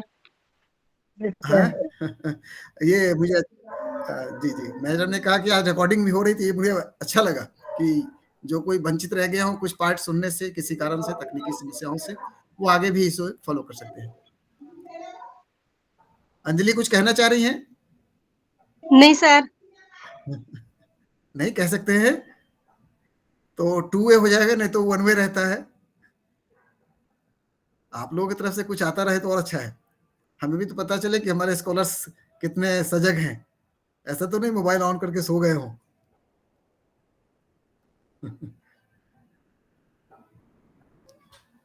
क्यों Krishna? Yes sir, yes sir. ठीक है ना? तो मैडम से अनुमति ले हम लोग। मैडम का म्यूट है क्या?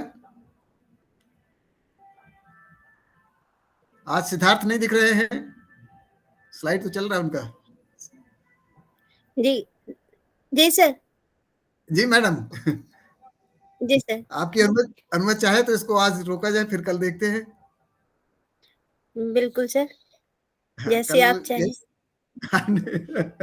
नहीं, आप सब लोग अच्छा लगता है मुझे भी, और थोड़ा सा मैं चाहता हूँ बीच बीच में भी इंटरेक्शन हो तो कोई बुराई नहीं है।